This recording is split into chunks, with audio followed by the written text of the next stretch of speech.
Like a magpie. This is glittery and fantastic, and I'm just like my mother, attracted to shiny things. Well, the lid comes off somehow, and inside is a real racing car. So you take the lid off here. If you take the plastic off, that will help, Annie. And inside, I think you can see there's a bronze racing car. In the lid is the battery power charger. So it looks like an engine.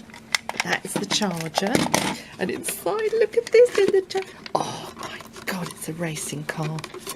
It's remote controlled. There's the aerial, standing on a base at the moment. There's the antenna underneath, and the whole pack comes with instructions how to get your racing car racing around. We've got another video to show you too. This is basically how it works. It charges up like that, and you've got your race car. Wow. Oh my god. It's only £8.50 through bibliophilebooks.com.